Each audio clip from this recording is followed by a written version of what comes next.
نحمده ونستعينه ونؤمن به ونتوكل عليه ونعوذ بالله من شرور أنفسنا ومن سيئات أعمالنا من يهده الله فلا مضل له ومن يضلل فلا هادي له وأشهد أن لا إله إلا الله وحده لا شريك له وأشهد أن محمدا عبده ورسوله أرسله بالهدى ودين الحق ليظهره على الدين كله ولو كره المشركون اللهم صل على محمد وعلى آل محمد كما صليت على إبراهيم وعلى آل إبراهيم وبارك على محمد وعلى آل محمد كما باركت على إبراهيم وعلى آل إبراهيم إنك حميد مجيد أما بعد فإن خير الحديث كتاب الله وخير الهدي هدي محمد صلى الله عليه وسلم وشر الأمور محدثاتها وكل محدثة بدعة وكل بدعة ضلالة وكل ضلالة في النار يا أيها الذين آمنوا اتقوا الله حق تقاته ولا تموتن إلا وأنتم مسلمون أعوذ بالله من الشيطان الرجيم بسم الله الرحمن الرحيم حتى إذا جاء أحدهم الموت قال رب ارجعون لعلي أعمل صالحا فيما تركت كلا إنها كلمة هو قائلها ومن ورائهم برزخ إلى يوم يبعثون. സ്നേഹധരണീയരായ സത്യവിശ്വാസികളെ, വിശ്വാസിനികളെ, പരമകാരുണികനും കരുണാവാരിധിയുമായ റബ്ബ് സുബ്ഹാനഹു വ തആലയുടെ കൽപ്പനാ നിർദ്ദേശങ്ങൾ ജീവിതത്തിന്റെ മുഴുവൻ മേഖലകളിലും കാത്തുസൂക്ഷിക്കണമേ എന്ന് ഉണർത്തുകയാണ്. ആധുനിക സമൂഹം എല്ലാ കാര്യങ്ങളെയും ആഘോഷമാക്കുക എന്നതാണ് പതിവ്. എല്ലാത്തിനെയും ഒരു സെലിബ്രേഷൻ മൂഡിലേക്ക് കൊണ്ടുവരണം എന്നതാണ് അവർ കാണുന്നത്. ഒന്നിലും സങ്കടമുണ്ടാകേണ്ടതില്ല, എല്ലാത്തിനെയും എല്ലാ വിഷയങ്ങളെയും ഹാപ്പിയായി സമീപിക്കണം. അതുകൊണ്ടാണ് പലപ്പോഴും അടുത്ത ബന്ധുക്കൾ, കുടുംബത്തിലുള്ള ആളുകളൊക്കെ മരിച്ചാൽ പോലും ആ മയ്യത്തിന്റെ കൂടെ നിന്ന് പോലും സെൽഫി എടുത്ത് അതിലൊരു ആനന്ദം കണ്ടെത്തുക എന്ന അവസ്ഥയിലേക്ക് മാറിപ്പോകുന്നത്. പലപ്പോഴും നമ്മൾ കേൾക്കാറുള്ള, നമ്മുടെ സോഷ്യൽ മീഡിയകളിലൊക്കെ വരാറുള്ള മോട്ടിവേഷൻ പ്രസംഗങ്ങളും ക്ലിപ്പുകളുമൊക്കെ നമ്മളോട് പറയുന്നത് എപ്പോഴും ആഘോഷം, സന്തോഷം, സമാധാനം, അങ്ങനെയുള്ളൊരു അവസ്ഥ മാത്രമുണ്ടാകണം എന്നുള്ള ഒരു ദുഃഖവും നമുക്കുണ്ടാകാൻ പാടില്ല. അങ്ങനെ ദുഃഖമായി നമ്മളൊന്നിനെയും കാണേണ്ടതില്ല. അത്തരം കാര്യങ്ങളുടെ നന്മയുള്ള വശങ്ങൾ ഒരു ഭാഗത്തുണ്ട് എങ്കിലും നമ്മുടെ ജീവിതത്തിലൊരു സങ്കടമുണ്ടാകുമ്പോൾ, കരയേണ്ടുന്നൊരു സാഹചര്യമുണ്ടാകുമ്പോഴേക്കും തകർന്നു പോകുന്ന, തളർന്നു പോകുന്ന ജീവിതം തന്നെ അവസാനിപ്പിക്കാമെന്ന് തീരുമാനിക്കുന്ന അവസ്ഥയിലേക്കും നീങ്ങിപ്പോകുന്നു എന്നുള്ളത് നാം ഗൗരവത്തോടുകൂടി ആലോചിക്കേണ്ട ഒരു വിഷയമാണ്. ആ നിലക്ക് തന്നെയാണ് ഇന്ന് സമൂഹം ഒരു ന്യൂ ഇയറിനെ വരവേൽക്കുവാൻ വേണ്ടി, അതിനെ ആഘോഷിക്കുന്നതിന് വേണ്ടി ഒരുങ്ങിക്കൊണ്ടിരിക്കുകയാണ് എന്നുള്ളതാണ്. നമ്മുടെ വീടുകളിലെ ചുമരുകളിൽ തൂക്കിയിട്ട കലണ്ടറുകൾ മാറുന്നു. വർഷത്തിന്റെ കണക്കുകൾ എഴുതുമ്പോൾ ഒന്നുകൂടി അധികമാകുന്നു എന്നൊക്കെയുള്ള മാറ്റങ്ങൾക്കപ്പുറം എന്താണ് ആഘോഷമാക്കി ഒരു വർഷത്തെ പറഞ്ഞയച്ച് മറ്റൊരു വർഷത്തെ വരവേൽക്കുവാനുള്ളത് എന്നത് ഗൗരവപൂർവമായി തന്നെ നമ്മൾ ചിന്തിക്കേണ്ട വിഷയമാണ്. യഥാർത്ഥത്തിൽ നമുക്ക് സന്തോഷിക്കുവാനും ആഹ്ലാദിക്കുവാനും ആനന്ദം കണ്ടെത്തുവാനുമുള്ളൊരു സാഹചര്യമാണോ? അതല്ല, എന്റെ ജീവിതത്തിൽ നിന്നും വിലപ്പെട്ട ഒരു വർഷം കടന്നുപോയി, കഴിഞ്ഞുപോയി, എനിക്ക് നന്മകൾ ചെയ്യുവാൻ, ആരാധനകൾ ചെയ്യുവാൻ, അല്ലാഹുവിലേക്ക് അടുക്കുവാൻ എനിക്ക് ലഭിച്ചിട്ടുള്ളൊരു വർഷം, അതൊരു ചെറിയ കാലയളവല്ല, വളരെ സുദീർഘമായൊരു കാലം. അതെന്നിൽ നിന്ന് നഷ്ടപ്പെട്ടു പോയി. ഇനി എനിക്കെത്ര കാലമുണ്ട് എന്ന ചിന്തയുമായി കഴിഞ്ഞൊരു വർഷത്തെ കണക്കെടുപ്പ് നടത്തി വരാനിരിക്കുന്ന വർഷത്തിൽ മാറ്റങ്ങൾ എന്ത് കൊണ്ടുവരണമെന്ന് ആലോചിച്ച് ചിന്തിച്ച് അതിനനുസരിച്ചുള്ള തീരുമാനങ്ങൾ എടുക്കേണ്ട സമയമാണ്. ഒരു അറബി കവി അദ്ദേഹത്തിന്റെ പ്രസിദ്ധമായൊരു കവിതയിൽ പറയുന്നുണ്ട്, ദഖാത്തു ഖൽബിൽ മർഇ ഖായിലത്തുൻ ലഹു. ഒരു മനുഷ്യന്റെ ഹൃദയം, അതിന്റെ ഓരോ മിടിപ്പുകളും അവനോട് പറഞ്ഞുകൊണ്ടിരിക്കുകയാണ്, ഇന്നൽ ഹയാത്ത ദഖായിഖുൻ വസവാനി. നിശ്ചയമായും നിന്റെ ജീവിതത്തിലെ ഈ മിടിപ്പുകളുണ്ടല്ലോ, നിന്റെ ഹൃദയത്തിന്റെ ഈ മിടിപ്പുകളുണ്ടല്ലോ, അത് നിന്റെ ജീവിതത്തിൽ നിന്ന് കൊഴിഞ്ഞു പോയിക്കൊണ്ടിരിക്കുന്ന ഓരോ മിനിറ്റുകളും ഓരോ സെക്കൻഡുകളുമാണ്. ഓരോ സെക്കൻഡ് സൂചിയും മുന്നോട്ട് പോകുമ്പോൾ നമ്മുടെ ആയുസ്സിൽ നിന്ന് ഓരോ സെക്കൻഡുകളും കഴിഞ്ഞു പോകുന്നു.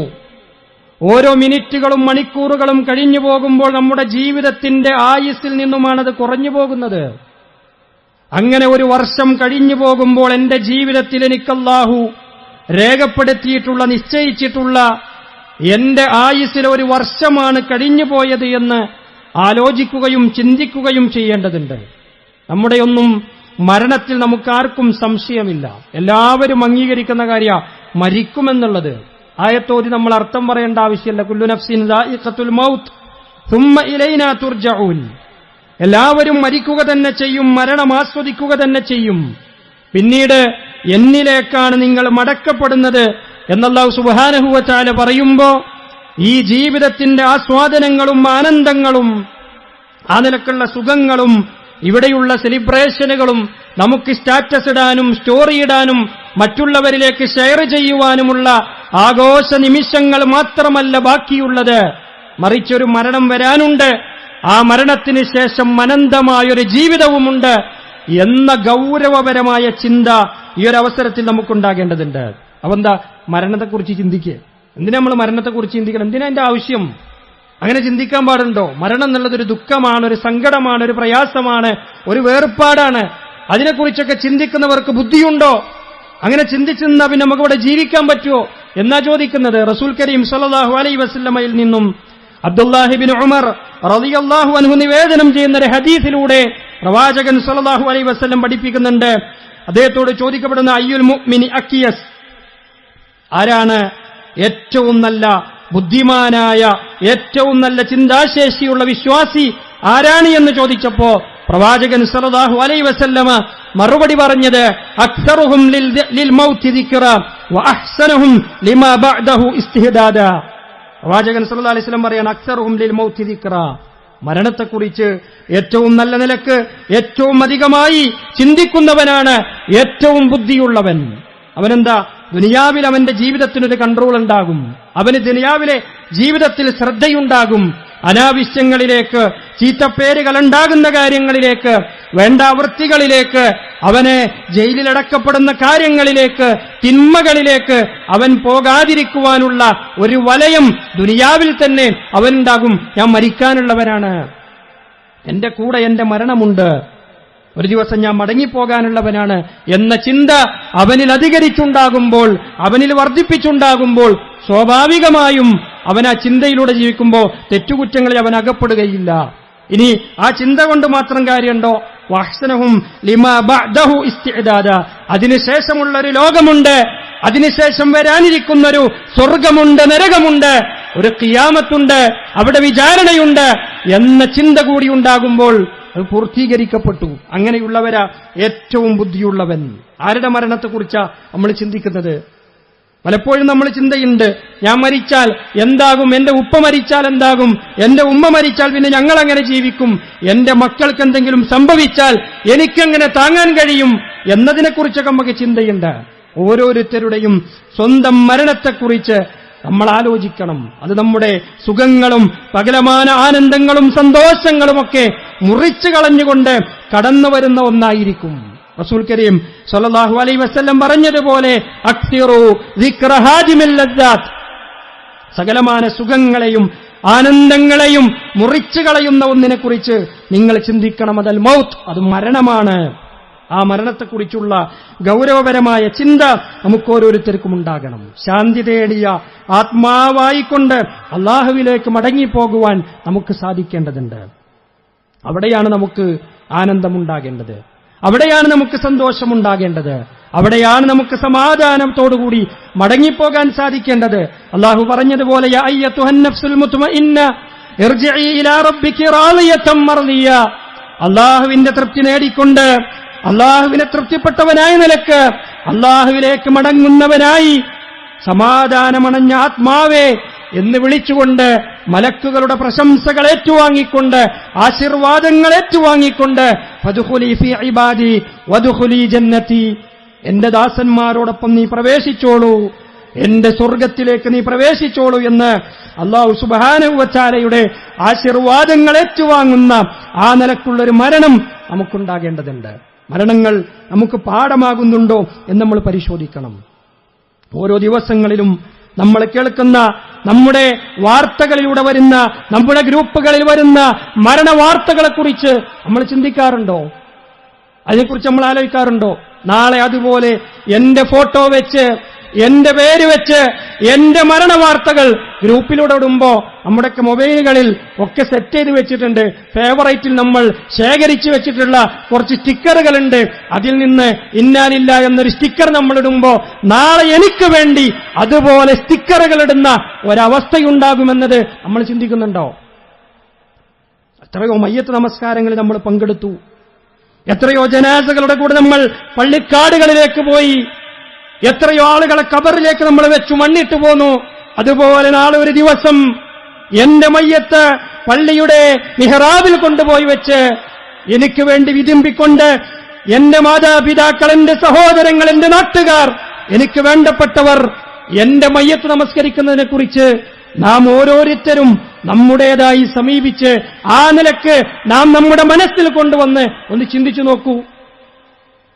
നമ്മളെ താങ്ങിയെടുത്ത് പള്ളിക്കാട്ടിലേക്ക് കൊണ്ടുപോകുന്നത്, നമ്മളെ ഖബറിൽ വെക്കുന്നത്, ഓരോ സ്ലാബുകളിട്ട് നമ്മുടെ ഖബറിനെ അടക്കുന്നത്, ശേഷം ആളുകൾ മണ്ണ് വാരിയിടുന്നത്, കൈക്കോട്ടുകൾ ഉപയോഗിച്ച് മണ്ണ് മാന്തിയിട്ട് നമ്മുടെ ഖബറിനെ അടച്ചു വെക്കുന്നത്, ആ ഖബറിലേക്ക് ഇരുട്ട് പകരുന്നത്, അവിടെ മലക്കുകൾ ചോദിക്കാൻ വരുന്നത് ആലോചിക്കാറുണ്ടോ? നമ്മൾ ആ നിലക്ക് നമ്മൾ ചിന്തിക്കാറുണ്ടോ? അങ്ങനെ മരണങ്ങൾ നമുക്ക് പാഠമാകാറുണ്ടോ? ഒരറബി കവി ഒരിടുങ്ങിയ ഗ്രാമത്തിന്റെ വഴികളിലൂടെ, വീടുകൾക്കിടയിലുള്ള നടന്നു പോകാൻ സാധ്യമാകുന്ന ഒരു വഴിയിലൂടെ പോകുമ്പോ അദ്ദേഹം ഒരു വീട്ടിൽ നിന്നും ഒരു കരച്ചിൽ കേൾക്കാണ്. ആർത്തട്ടഹസിച്ചുള്ള കരച്ചിൽ, യുവത്വത്തിൽ പൊലിഞ്ഞുപോയ ഒരു ജീവന് വേണ്ടിയുള്ള കരച്ചിലാണത്. ആ കരച്ചിലിന്റെ വിലാപത്തിന്റെ വാക്കുകളെ വർണ്ണിച്ചുകൊണ്ട് അദ്ദേഹം എഴുതുന്നുണ്ട്, അക്കദാ നമൂതു വതൻഖലി അഹ്ലാമുനാ ഫീ ലഹ്ലത്തിൻ വഇല തുറാബി നസീറു. ആ മരണത്തിന്റെ സാഹചര്യങ്ങൾ, ഒരു യുവാവ് മരിക്കുമ്പോൾ ഉണ്ടാകുന്ന ആ വിഷമം, അദ്ദേഹം പറയാം, ഇന്നൽ ബുക്കാ അലശ്ശബാബി മരീറു, നിശ്ചയമായും യുവത്വത്തിൽ കൊഴിഞ്ഞുപോയവർക്ക് വേണ്ടിയുള്ള കരച്ചിൽ അത് കൈപ്പേറിയതാണ്. അത് പറഞ്ഞിട്ട് അദ്ദേഹം പറയാണ്, ഇതുപോലെ ഒരു ദിവസം ഞാനും മരിക്കില്ലേ, ഇങ്ങനെ ഒരു ദിവസം നമ്മൾ മരിക്കില്ലേ, വതൻഖലി അഹ്ലാമുന, നമ്മുടെ സ്വപ്നങ്ങൾ തകർന്നടിയുകയില്ലേ. നമ്മളൊക്കെ ഇങ്ങനെ ചീട്ടുകൊട്ടാരങ്ങൾ പോലെ കെട്ടിയുയർത്തിയ ഒരുപാട് സ്വപ്നങ്ങളുണ്ട്, അതെല്ലാം തകർന്നടിഞ്ഞു വീഴും. ഫീ ലഹ്ലത്തിൻ, ഒരൊറ്റ നിമിഷം കൊണ്ട്, വഇല തുറാബി നസീറു, പിന്നീട് നമ്മൾ മടക്കപ്പെടുന്നത് മണ്ണിലേക്കാണ്. മണ്ണിലേക്കാണ് പിന്നെ നമ്മൾ പോകാനുള്ളത്. അവിടെ നമ്മുടെ ആഘോഷങ്ങളും ആരവങ്ങളും നമ്മുടെ കൂട്ടുകാരും നമുക്ക് വേണ്ടി സപ്പോർട്ട് ചെയ്യാൻ നാം എന്ത് തോന്നിവാസം ചെയ്താലും നമ്മുടെ കൂടെ കട്ടക്ക് നിൽക്കുന്ന നമ്മുടെ ചങ്കുകളോ നമ്മുടെ ബ്രോസോ ആരുണ്ടാവില്ല. അവിടെ നമ്മുടെ കൂടെ നമ്മൾ മാത്രം. ഈ വഞ്ചിക്കപ്പെടുന്ന ദുനിയാവിൽ നാം അത് ശ്രദ്ധിച്ചുകൊണ്ട് മുന്നോട്ട് പോകണം. വമൽ ഹയാത്തു ദുനിയ ഇല്ലാ ലഅബുൻ വലഹു, കേവലമായ വിനോദങ്ങൾ, കളികൾ, തമാശകൾ മാത്രമാണ് ഈ ദുനിയാവുള്ളത്. അതിൽ വഞ്ചിതരായി പോയാലോ നമുക്ക് നഷ്ടമാകുന്നത് പാരത്രികമായ ലോകമായിരിക്കും. അദ്ദുനിയ മസ്റഅത്തുൽ ആഖിറ, പ്രവാചകൻ സല്ലല്ലാഹു അലൈഹി വസല്ലമ പഠിപ്പിച്ചു കൊടുക്കുന്നത് ആ നിലക്കാണ്. ദുനിയാവ് പരലോകത്തേക്ക് വേണ്ടിയുള്ള കൃഷിയിടമാണ്. അവിടേക്ക് നല്ല കൃഷികൾ ചെയ്തുകൊണ്ട്, നല്ല ധാന്യങ്ങൾ മുളപ്പിച്ചുകൊണ്ട്, നല്ല തരത്തിലുള്ള കൃഷി ചെയ്തുകൊണ്ട് നാളെ പരലോകത്ത് അത് പറിച്ചെടുക്കാൻ സാധിക്കണം. ആ നിലക്ക് നാം ചിന്തിക്കുമ്പോൾ ഈ ദുനിയാവിൽ നമുക്ക് കിട്ടിയിട്ടുള്ള ഈ ഒരു വർഷം, നാം യാത്രയാക്കാനിരിക്കുന്ന ഈ ഒരു വർഷം എത്രത്തോളം നമുക്ക് ഉപകാരപ്രദമായി എന്ന് ചിന്തിക്കുവാനും ആലോചിക്കുവാനും, വരാനിരിക്കുന്ന വർഷത്തെ ഏത് നിലക്ക് നമുക്ക് ക്രമീകരിക്കാമെന്ന ഒരു പ്ലാനിങ് നമുക്കുണ്ടാകേണ്ടതുണ്ട്. അള്ളാഹുവിലേക്ക് അടുക്കുവാൻ, സ്വർഗത്തിലേക്ക് എത്തിച്ചേരുവാൻ, പാപങ്ങളിൽ നിന്ന് വിട്ടുനിൽക്കുവാൻ, നന്മകളിൽ സജീവമാകുവാൻ എന്തൊക്കെ എനിക്ക് ചെയ്യാൻ കഴിയുമെന്ന് ആലോചിച്ചുകൊണ്ട് മുന്നോട്ട് പോകേണ്ടതുണ്ട്. ആ നിലക്ക് ചിന്തിക്കുകയും പ്രവർത്തിക്കുകയും ചെയ്യുന്നവർ മാത്രമാണ് വിജയിക്കുന്ന ആളുകൾ. ആരാ വിജയിച്ചവർ? പരിശുദ്ധ ഖുർആൻ പറയുന്നത്, വമൻ സുഹ്സിഹ അനിൻ നാരി വഉദ്ഖിലൽ ജന്നത ഫഖദ് ഫാസ്. ആരാണോ നരകത്തിൽ നിന്ന് രക്ഷപ്പെടുന്നത്, നരകത്തിൽ നിന്ന് അവന്റെ ശരീരത്തെ അകറ്റിവെക്കാൻ സാധിക്കുന്നത്, അവനാണ് യഥാർത്ഥത്തിൽ വിജയിച്ചവൻ. ആരാണ് സ്വർഗത്തിൽ പ്രവേശിക്കുന്നത്, സ്വർഗത്തിന്റെ സുഖാനുഭൂതികളിലേക്ക് എത്തിച്ചേരാൻ അവസരം ലഭിക്കുന്നത്, അവർ മാത്രമാണ് വിജയിച്ചിട്ടുള്ളത്. വീണ്ടും പറഞ്ഞു, വമൽ ഹയാത്തുദ് ദുനിയ ഇല്ലാ മതാഉൽ ഗുറൂർ. ഈ ദുനിയാവിലെ ജീവിതമെന്ന് പറയുന്നത്, ഐഹിക ലോക ജീവിതമെന്ന് പറയുന്നത് വഞ്ചനയുടെ ചരക്കുകൾ മാത്രമാണ്. പലപ്പോഴും നമ്മുടെ മുന്നിലേക്ക് ഇങ്ങനെ ഇട്ടുതരും നന്മകൾ, നല്ല കളർഫുള്ളായിട്ടുള്ള കാഴ്ചകൾ, ആനന്ദങ്ങൾ നമ്മുടെ മുന്നിലേക്ക് ഇങ്ങനെ ഇട്ടുതരും. അതാണ് പിശാചിന്റെ ഏറ്റവും വലിയ പ്രത്യേകത. ലഉസയ്യിനന്ന ലഹും, പിശാച് പറഞ്ഞിട്ടുള്ളതാണ്, ഞാൻ അവർക്ക് നന്മയായി കാണിച്ചു കൊടുക്കും, നന്നാക്കി കാണിച്ചു കൊടുക്കും, അത് ഭംഗിയുള്ളതാണ് എന്ന് ഞാൻ അവരെ തോന്നിപ്പിക്കും. എന്നിട്ടോ അവരുടെ പിന്നിലൂടെയും മുന്നിലൂടെയും വലതുഭാഗത്തുകൂടെയും ഇടതുഭാഗത്തുകൂടെയും ഒക്കെ വന്ന് അവരെ ഞാൻ നരകത്തിന്റെ വഴിയിലേക്ക് കൊണ്ടുപോകും. അപ്പൊ നമ്മൾ വിചാരിക്കുക, എന്തൊരു ഭംഗിയാണ്, എന്തൊരലങ്കാരമാണ്, എന്തൊരാനന്ദമാണ് അല്ലെ? ഇതാണ് ജീവിതം, ഇവിടെയാണ് നമുക്ക് ജീവിതമുള്ളത്, ഇവിടെ തന്നെയാണ് നമ്മുടെ സ്വർഗവും, ഇവിടെ തന്നെയാണ് നമ്മുടെ നരകവും. അത് പറയാനും പഠിപ്പിക്കുവാനും പ്രചരിപ്പിക്കുവാനും അച്ചാരം വാങ്ങി പല ആളുകളുണ്ടാകും. അവര് നമ്മൾ സ്വതന്ത്രരാണ്, നമ്മൾ പാറിപ്പറക്കണം, നമുക്ക് അതിരുകളില്ല, നമുക്കിവിടെ കള്ളുണ്ട്, കഞ്ചാവുണ്ട്, പെണ്ണുണ്ട്, എന്ത് തോന്നിവാസങ്ങളുണ്ട്, അതൊക്കെ ഇവിടുന്ന് ആസ്വദിച്ചില്ല പിന്നെ എവിടുന്ന് ആസ്വദിക്കാം എന്ന് പറഞ്ഞ് നമ്മളെ പിന്നാലെ കൂടുവാൻ, ഒരു വർണ്ണത്തിന്റെ മായാലോകം നമ്മുടെ മുമ്പിൽ കാണിച്ചു തരാൻ ചില ആളുകളുണ്ടാകും. അതിലങ്ങോട്ട് ചെന്ന് അതിൽ പെട്ടുപോയി കഴിഞ്ഞാൽ പിന്നീട് എങ്ങനെ തിരിച്ചു വരുമെന്നതിനെക്കുറിച്ചാണ്. ഒരിക്കലും തിരിച്ചു കയറാൻ പോലും കഴിയാത്ത വിധമുള്ള അബദ്ധങ്ങളിലേക്ക്, പ്രയാസങ്ങളിലേക്ക്, കൂട്ടുകെട്ടുകളിലേക്ക്, മദ്യത്തിന്റെയും മയക്കുമരുന്നുകളുടെയും ഒക്കെ അടിമത്തത്തിലേക്ക് പിന്നീട് ആളുകൾ കടന്നുപോകാൻ. അതുകൊണ്ട് ഈ വഞ്ചനയുടെ ചരക്കായ ദുനിയാവിന് പിന്നാലെ പോകാതെ നമ്മൾ കൃത്യമായി പരലോകത്തെ മുന്നിൽ കണ്ടുകൊണ്ട്, അവിടുത്തെ വിജയം മുന്നിൽ കണ്ടുകൊണ്ട് കൃത്യമായി തന്നെ പ്ലാനിങ്ങോടുകൂടി മുന്നോട്ട് പോകാൻ നമുക്ക് സാധിക്കേണ്ടതുണ്ട്. അല്ലാഹു സുബ്ഹാനഹു വ തആല അനുഗ്രഹിക്കുമാറാവട്ടെ. അൽഹംദുലില്ലാഹ് ഹംദൻ കസീറൻ തയ്യിബൻ മുബാറകൻ ഫീഹി കമാ യുഹിബ്ബു റബ്ബുനാ വയർളാ. ഉസല്ലി വഉസല്ലിമു അലൽ മബ്ഊത്തി റഹ്മതൻ ലിൽ ആലമീൻ നബിയിനാ മുഹമ്മദിൻ വഅലാ ആലിഹി വസഹ്ബിഹി അജ്മഈൻ. അമ്മാ ബഅദ്. ഇത്തഖുല്ലാഹ ഇബാദല്ലാഹ്. അല്ലാഹുവിനെ സൂക്ഷിക്കണമെന്ന് ഒരിക്കൽ കൂടി ഉണർത്തുകയാണ്. നമ്മുടെയൊക്കെ സോഷ്യൽ മീഡിയകളിലെ പരസ്യങ്ങളിലും അതേപോലെ തന്നെ പല ആളുകളുടെയും ഒക്കെ പോസ്റ്റുകളിൽ നിന്നൊക്കെ നമ്മൾ കാണുന്ന ഒരു പ്രധാനപ്പെട്ട കാര്യം ന്യൂ ഇയർ ആഘോഷിക്കുവാനുള്ള തയ്യാറെടുപ്പുകളെക്കുറിച്ചാണ്. ഓരോ ബിസിനസ് മേഖലകളിൽ ഏർപ്പെട്ട ആളുകളെ സംബന്ധിച്ചിടത്തോളവും അവരുടെ കച്ചവടങ്ങളെ ഏതൊരു സീസൺ അനുസരിച്ചുകൊണ്ടും മാറ്റം വരുത്തി കച്ചവടം പിടിക്കുക എന്നുള്ളതാണ് അവരുടെ ലക്ഷ്യം. അതിന്റെ ഭാഗമായി തന്നെ ഇന്ന് നമ്മുടെയൊക്കെ അടുക്കലെത്തിയിട്ടുള്ളൊരു പരസ്യം, ന്യൂ ഇയർ ആഘോഷിക്കുവാനുള്ള പ്രത്യേകമായ സ്ഥലങ്ങൾ കൊച്ചിയിലും ബാംഗ്ലൂരിലും അതേപോലെ തന്നെ ഗോവയിലുമൊക്കെയുള്ള ചില പരസ്യങ്ങളാണെന്ന് കണ്ടിട്ടുള്ളത്. എങ്ങനെ ഒരു രാത്രിയെ ആനന്ദകരമായി ചെലവഴിക്കാം, മദ്യത്തിന്റെയും മയക്കുമരുന്നുകളുടെയും ഒക്കെ അകമ്പടിയോടുകൂടി എങ്ങനെ അതിനെയൊക്കെ നമുക്ക് കളർഫുള്ളാക്കാം എന്നതാണ് പരസ്യത്തിന്റെയൊക്കെ ഉള്ളടക്കം. പ്രത്യേകമായ ചില റിസോർട്ടുകൾ, ഹോട്ടലുകൾ, പബ്ബുകൾ, ഡാൻസ് ബാറുകളൊക്കെ അവരുടെ ഫെസിലിറ്റീസൊക്കെ ഇങ്ങനെ തുറന്നു കാണിക്കുന്ന വീഡിയോകളാണ് വരുന്നത്. അതിന്റെ പേരിൽ ബുക്കിംഗ് നമ്പറുകൾ കൊടുക്കുന്നു. ഇതൊക്കെ കാണുമ്പോൾ സ്വാഭാവികമായിട്ടും ഇതൊക്കെ നമുക്കും കൂടി ആഘോഷിക്കാനുള്ളതല്ലേ? ഇതൊക്കെ ആഘോഷിച്ചില്ലെങ്കിൽ പിന്നെ നമ്മളൊക്കെ ഈ ലോകത്ത് ജീവിക്കുന്നതിന് എന്താ അർത്ഥമാണുള്ളത്? നിങ്ങൾ ഇതുവരെ ബുക്ക് ചെയ്തില്ലേ എന്നൊക്കെ ചോദിക്കുമ്പോൾ എന്നോടുള്ളപ്പോൾ ചോദിക്കണം, ഞാൻ ബുക്ക് ചെയ്യണ്ടേ എന്ന് ചിന്തിച്ച് ആ നിലക്ക് അതിലേക്ക് കടന്നു പോകാൻ വേണ്ടി നമ്മുടെ ചെറുപ്പക്കാരെ, വിദ്യാർത്ഥികൾ അതിലേക്ക് ക്ഷണിക്കുന്ന വലിയൊരു മാഫിയ സംഘം പ്രവർത്തിച്ചുകൊണ്ടിരിക്കുന്നുള്ളത് ഖേദകരമായിട്ടൊരു വസ്തുതയാണ്, അതൊരു യാഥാർത്ഥ്യവുമാണ്. പലപ്പോഴും നിയന്ത്രണങ്ങൾ നടത്തേണ്ട ആളുകൾക്ക് പോലും ചെന്നെത്താൻ കഴിയാത്ത വിധമുള്ള സെറ്റപ്പുകളിലാണ് ഇത്തരം പ്രോഗ്രാമുകൾ, പരിപാടികൾ ആസൂത്രണം ചെയ്യുന്നത് എന്നത് നമ്മളൊക്കെ ഗൗരവത്തോടുകൂടി ആലോചിക്കേണ്ട ഒരു വിഷയമാണ്. പല രക്ഷിതാക്കളും ഈ വിഷയത്തിൽ കൃത്യമായി ബോധവാന്മാരല്ല എന്നതാണ് മനസ്സിലാകുന്നത്. ന്യൂ ഇയർ ആഘോഷ പരിപാടിയുണ്ട് എന്ന് പറഞ്ഞ് മക്കൾ പറയുമ്പോൾ അതിന് പോക്കറ്റ് മണിയും കൊടുത്തുവിടുന്ന ആളുകൾ ഒരുപക്ഷെ അതിന്റെ പിന്നിൽ ഒളിഞ്ഞുകിടക്കുന്ന ചതിക്കുഴികളെക്കുറിച്ച് അറിയുന്നുണ്ടോ എന്നറിയില്ല. ഇന്ന് രാവിലെ പത്രങ്ങളിൽ വന്നിട്ടുള്ള വാർത്ത 152 കോടി രൂപയുടെ മദ്യമാണ് കഴിഞ്ഞ ദിവസങ്ങളിൽ 1-2 ദിവസത്തിനുള്ളിൽ കേരളത്തിൽ വിറ്റഴിച്ചത് എന്നതാണ്. 152 കോടി. അതോടൊപ്പം തന്നെ വന്ന കമന്റുകളിലൊക്കെ നമ്മൾ കാണുന്നത് ഇനി ന്യൂ ഇയറിന് ഇതിനപ്പുറം വരാനിരിക്കുന്നു എന്നുള്ളതാണ്. എന്താണ് ഈ ആഘോഷം? എന്താണ് ഈ ആഘോഷിക്കുന്ന? ഒരു വർഷം കടന്നുപോയി.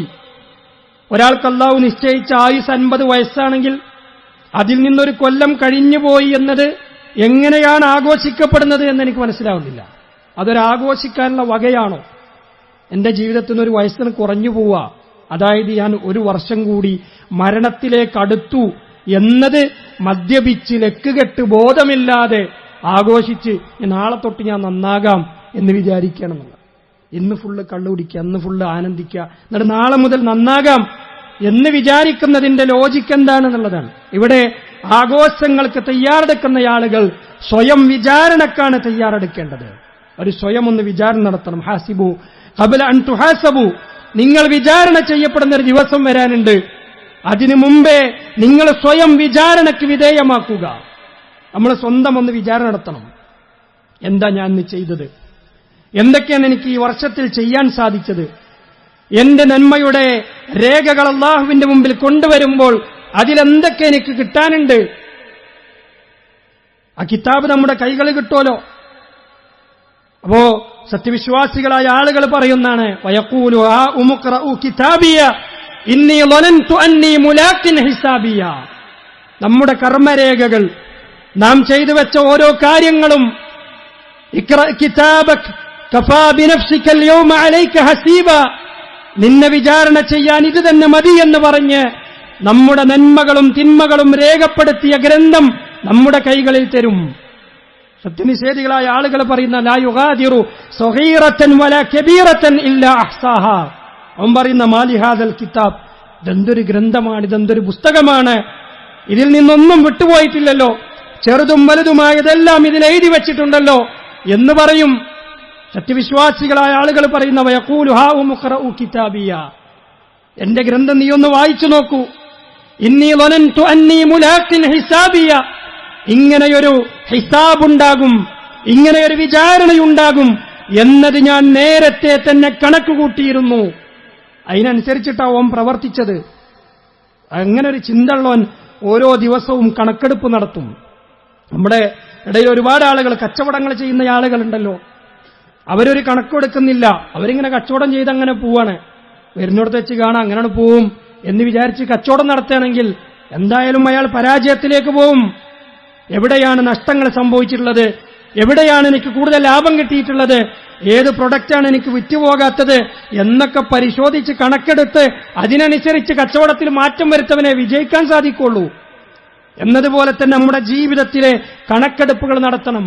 നമ്മളൊരു നിസ്കാരം കഴിഞ്ഞു നമ്മളതിട്ട് പോയി അല്ലെ, ആ നിസ്കാരം പടച്ചറബ് സ്വീകരിക്കുന്ന തരത്തിലായിട്ടുണ്ടോ, എന്റെ നോമ്പുകൾ പടച്ചവൻ സ്വീകരിക്കുന്ന തരത്തിലായിട്ടുണ്ടോ എന്നതിനെക്കുറിച്ച് നമ്മൾ ചിന്തിക്കുന്നുണ്ടോ? നാളെ പരലോകത്ത് നമുക്കത് തിരുത്തുവാനുള്ള സമയമുണ്ടോ?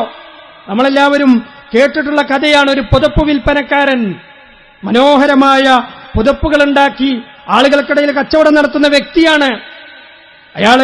ഒരാൾ ഓർഡർ കൊടുത്തത് പ്രകാരം മനോഹരമായൊരു പുതപ്പുണ്ടാക്കി.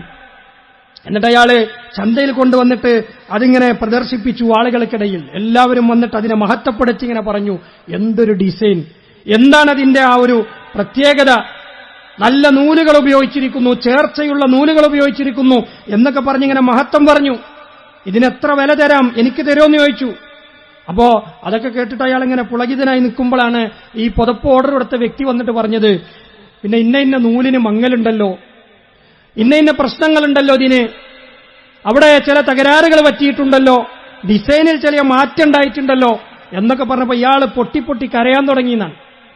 കരയാൻ തുടങ്ങിയപ്പോൾ ആളുകളൊക്കെ കൂടി ഈ പുതപ്പ് വാങ്ങാൻ വന്ന ആളോട് ചോദിച്ചു എന്നാണ്, എന്തൊരു മനുഷ്യനാണ് നിങ്ങൾ, ഇത്രയും നല്ലൊരു പുതപ്പുണ്ടാക്കി നിങ്ങളെ മുമ്പിൽ പ്രദർശിപ്പിച്ചിട്ട് അവിടെ നൂലിന് കുറവുണ്ട്, ഇവിടെ കളറ് മങ്ങി, അവിടെ ഡിസൈന് ചെറുതായിട്ടൊന്ന് ചെരിഞ്ഞുപോയി എന്നൊക്കെ പറയാൻ നിങ്ങൾക്ക് നാണല്ലേ, അതിലുള്ള ആ നന്മകളൊന്നും നിങ്ങൾ കാണുന്നില്ലേ എന്ന് പറഞ്ഞപ്പോ ഈ മനുഷ്യൻ പറഞ്ഞു എന്നാണ്, ഞാന് നിങ്ങളെ പുതപ്പിനെ കുറ്റം പറഞ്ഞല്ല, നിങ്ങളെ വർക്കിനെ കുറ്റം പറഞ്ഞല്ല, ചില പോരായ്മകൾ കണ്ടത് പറഞ്ഞാണ്, അത് സാരാക്കണ്ട, നിങ്ങൾ ചോദിച്ചതിനേക്കാൾ വില തന്ന് ഞാൻ വാങ്ങാം എന്നൊക്കെ പറഞ്ഞപ്പോ ഈ മനുഷ്യൻ പറഞ്ഞു എന്നാണ്, ഞാൻ അതാലോചിച്ചിട്ടല്ല കരഞ്ഞത്.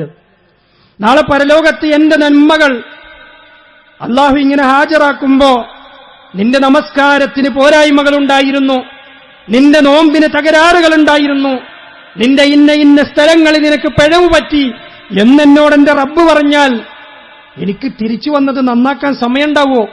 നിങ്ങൾ എനിക്കൊരു അരമണിക്കൂർ സമയം തന്നാൽ നിങ്ങൾ ഈ പറഞ്ഞ നൂലുകൾക്ക് പകരം സ്വർണത്തിന്റെ നൂലുകൾ കൊണ്ട് ഇതിനേക്കാൾ മനോഹരമായ പുതപ്പുകൾ ഉണ്ടാക്കാൻ എനിക്കിവിടെ സമയം കിട്ടും, എനിക്കത് ചെയ്യാൻ കഴിയും. പക്ഷെ നാളെ പരലോകത്ത് പടച്ചറബ്ബെന്നെ വിചാരണ നടത്തുമ്പോ എന്റെ പോരായ്മകൾ എടുത്തു പറഞ്ഞ് എന്നെ ആക്ഷേപിച്ചാൽ പടച്ചോനെ ഞാനൊന്ന് തിരിച്ചു തരട്ടെ എന്ന് പറയാൻ പറ്റുമോ?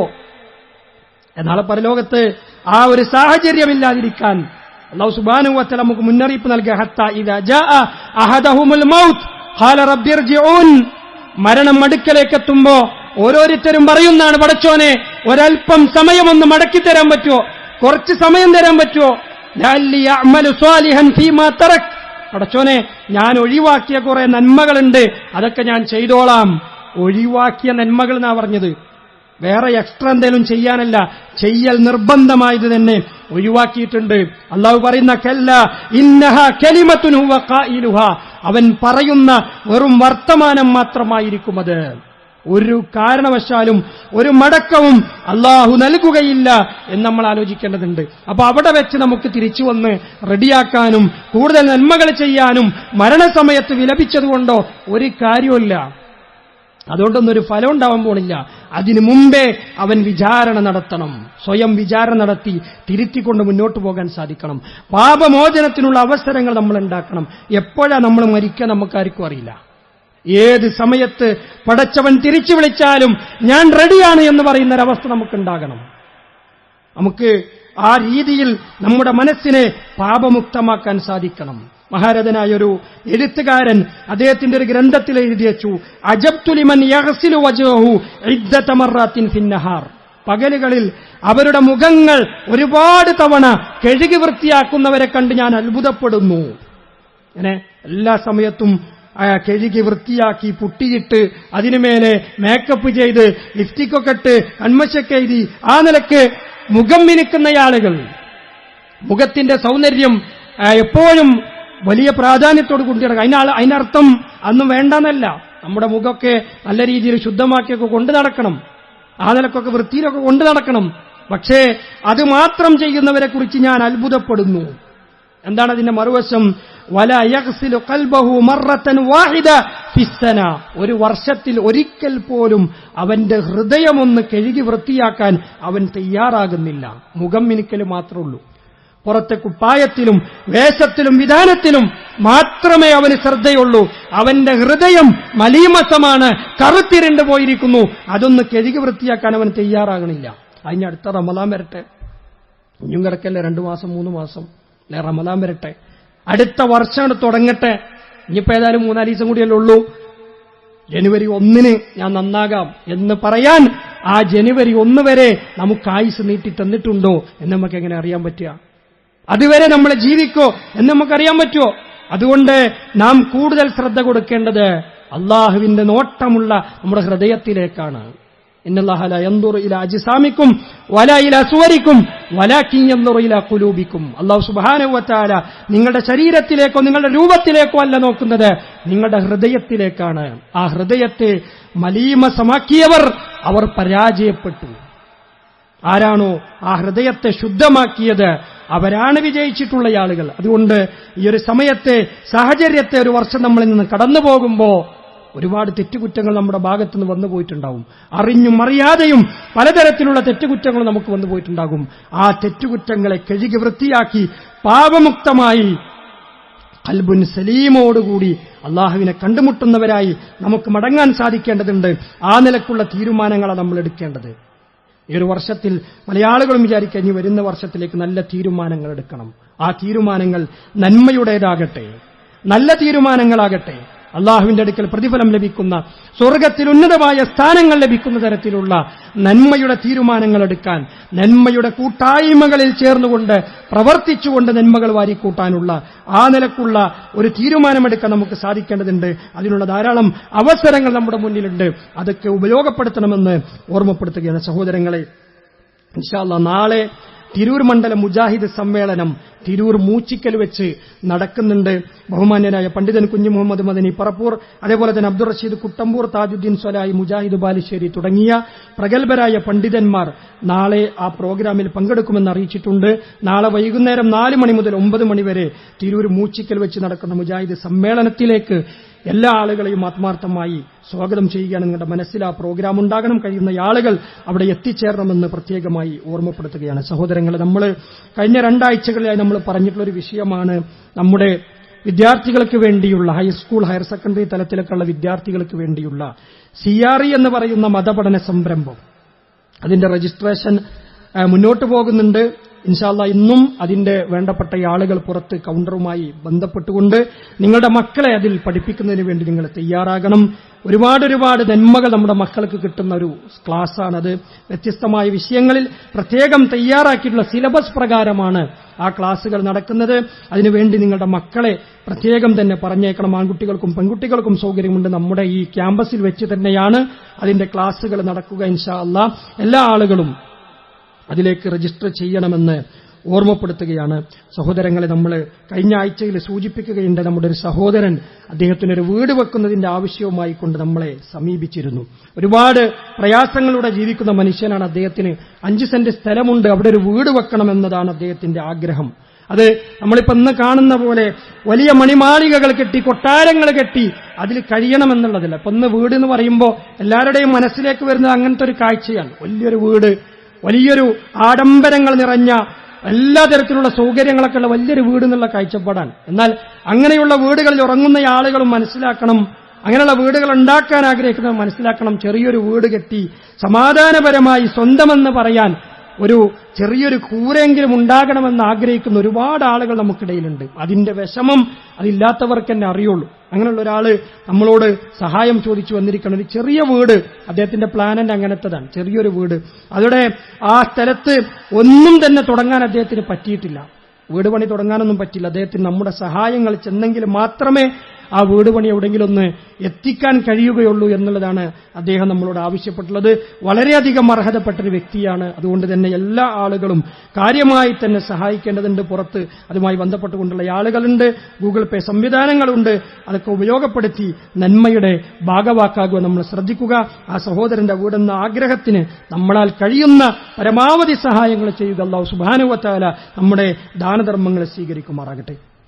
അല്ലാഹുവേ, ഞങ്ങൾ ചെയ്തിട്ടുള്ള ചെറുതും വലുതുമായ മുഴുവനും പാപങ്ങളും നീ പുറത്തു മാപ്പാക്കി തരണമേ. അല്ലാഹുവേ, ഞങ്ങളിൽ നിന്ന് രോഗികളായി കഷ്ടപ്പെടുന്ന ധാരാളം ആളുകൾ, ഞങ്ങളുടെ പണ്ഡിതന്മാരിൽ നിന്ന്, പ്രബോധകന്മാരിൽ നിന്ന് ധാരാളം ആളുകൾ പ്രയാസങ്ങൾ അനുഭവിക്കുന്നു. ഹോസ്പിറ്റലുകളിൽ ചികിത്സയിൽ കഴിയുന്ന അല്ലാഹുവേ, നീ ശിഫ പ്രദാനം ചെയ്യുമാറാകണമേ. ഞങ്ങളിൽ നിന്ന് മരണപ്പെട്ടുള്ള സത്യവിശ്വാസികളുടെ ഖബറിടങ്ങൾ നീ വിശാലമാക്കി കൊടുക്കണമേ. അല്ലാഹുവേ, അവരെയും ഞങ്ങളെയും നീ നിന്റെ ജന്നാത്തുൽ ഫിർദൗസിൽ ഒരുമിച്ച് കൂട്ടുമാറാകണമേ. അല്ലാഹുവേ, ഒരു വർഷം ഞങ്ങളുടെ ജീവിതത്തിൽ നിന്ന് കടന്നു പോകുമ്പോൾ ആ വർഷത്തിൽ ഞങ്ങൾ ചെയ്ത പാപങ്ങൾ നീ പുറത്തു മാപ്പാക്കി തരണമേ. അല്ലാഹുവേ, ഞങ്ങൾ ചെയ്ത നന്മകൾ നീ സ്വീകരിക്കണമേ. വരും വർഷങ്ങളിൽ ആരാധനകളിലൂടെ, ഇബാദത്തുകളിലൂടെ നിന്റെ പ്രീതി കാംക്ഷിച്ചുകൊണ്ട് നിന്റെ അത്യുന്നതമായ സ്വർഗ്ഗത്തിൽ പ്രവേശിക്കുന്ന സത്യവിശ്വാസികളെ നീ ഞങ്ങളെ ഏവരെയും ഉൾപ്പെടുത്തി അനുഗ്രഹിക്കുമാറാവട്ടെ.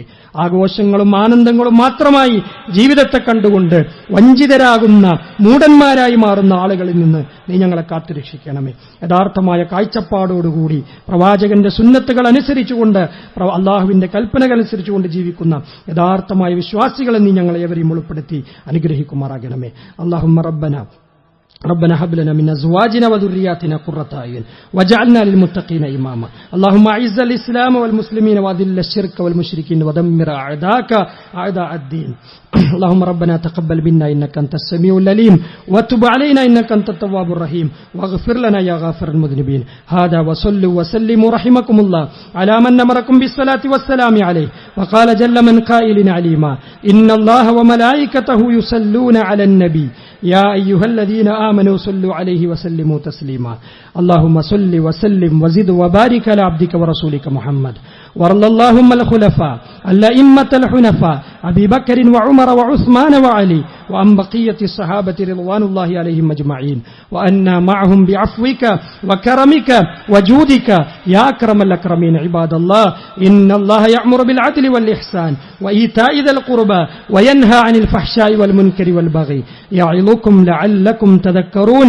واذكروا الله العليم الجليل يذكركم واشكروه على نعمه يزدكم ولذكر الله أكبر والله خبير بما تصنعون.